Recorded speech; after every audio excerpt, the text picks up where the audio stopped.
கதிரவன் டாக்கீஸுக்கு உங்களை அன்புடன் வரவேற்கிறேன். உங்கள் கண்ணதாசனின் அன்பு வணக்கங்கள்.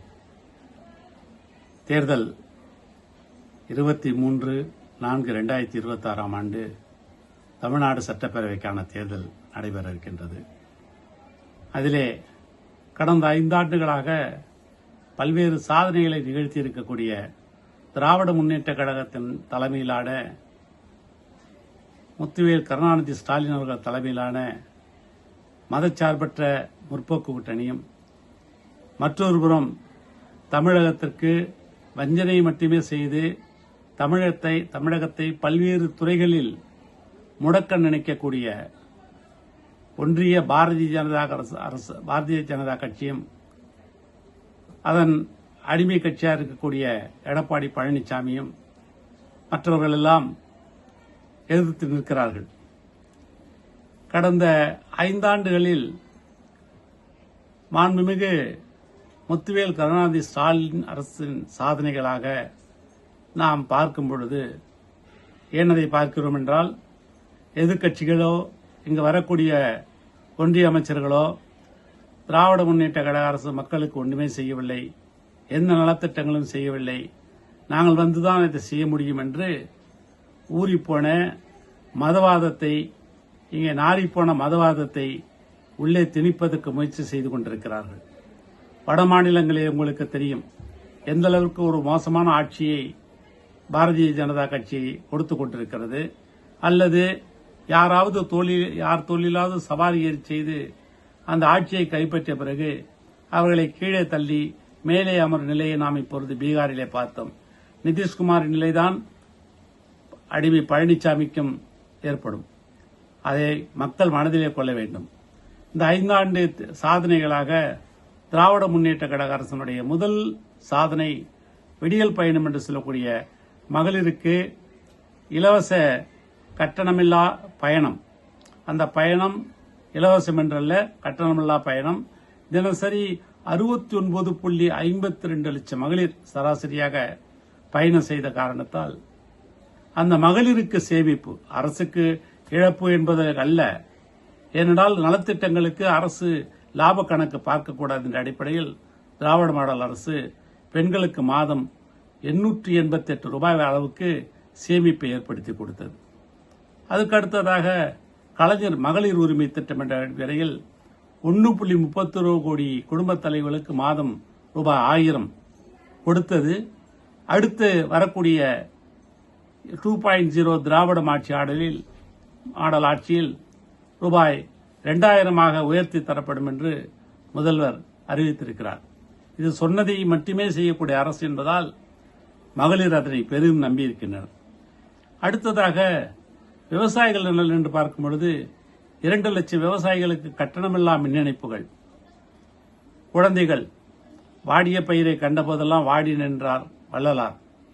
அவர் வழியில் வந்த திராவிட அரசு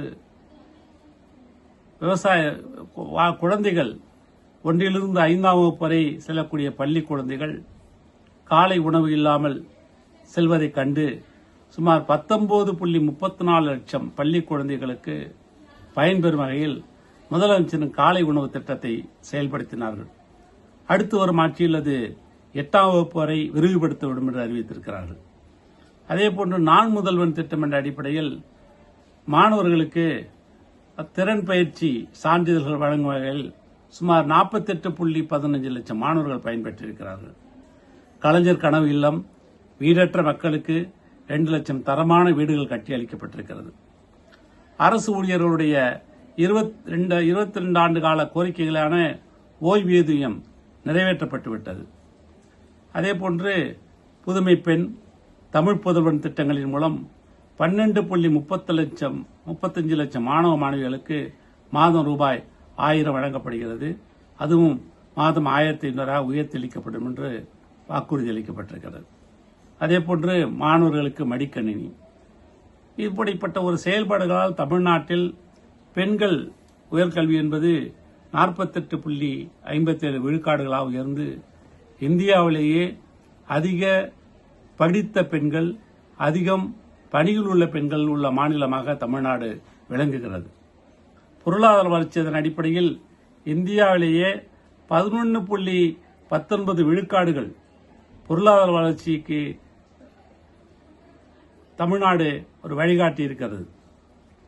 அப்படிப்பட்ட ஒரு வளர்ச்சியை தொட்ட ஒரே மாநிலம் தமிழ்நாடு தான்.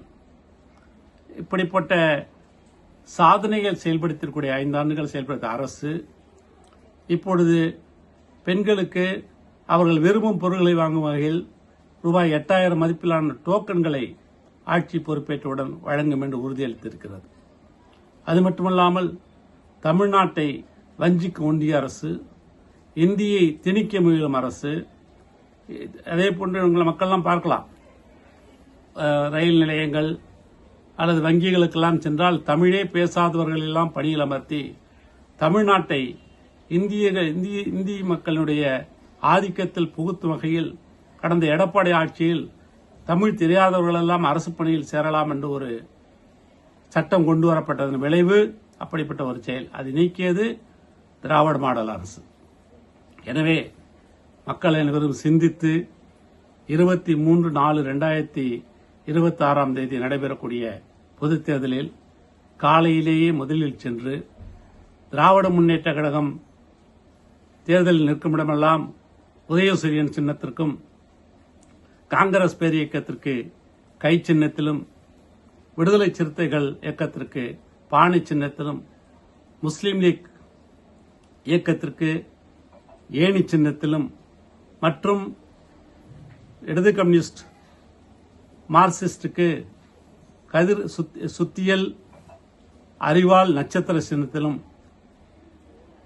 இந்திய கம்யூனிஸ்ட் கட்சிக்கு கதிர் அறிவால் சின்னத்திலும் வாக்களித்து மீண்டும் திராவிட மாடல் ஆட்சி அமைப்பும் வகையில் வடநாட்டு ஆதிக்கத்தை, ஏனென்றால் மாண்பு முதலமைச்சர் தெளிவாக அறிவித்திருக்கிறார், இது தமிழ்நாட்டுக்கும் டெல்லிக்கும் நடைபெற்ற போர். ஏற்கனவே தொகுதி மறுவரையறை என்ற ஒரு போரிலே வென்றுவிட்டோம். இப்பொழுது தமிழ்நாட்டை அடிமைப்படுத்தும் கூட்டத்திற்கு, தமிழ்நாட்டை அடிமைப்படுத்த முயலும் கூட்டத்திற்கும் துணைபவர்களுக்கும் இடையே நடைபெறக்கூடிய இந்த போரில் தமிழகம் வென்றே தீரும், திராவிட முன்னேற்ற கழகம் வெல்லும். எனவே திராவிட முன்னேற்ற கழகத்திற்கும் அதன் கூட்டணி கட்சிகளுக்கும் பெருவாரியான வாக்குகளை அளித்து மீண்டும் திராவிட மாடல் ஆட்சி அமைந்திட உங்களுடைய பொன்னான வாக்குகளை அளித்திடுங்கள் என்று வேண்டி கேட்டுக்கொள்கிறேன். மீண்டும் உங்களை சந்திக்கும் வரை வணக்கம் கூறி விடைபெறுவது உங்கள் அன்பன் கண்ணதாசன். நன்றி, வணக்கம். எங்கள் அன்பின் தலைவரே, எங்கள் நம்பிக்கையின் விளக்கே, அண்ணா அண்ணா எங்கள் அண்ணா, மக்களின் அன்பு செய்த அண்ணா.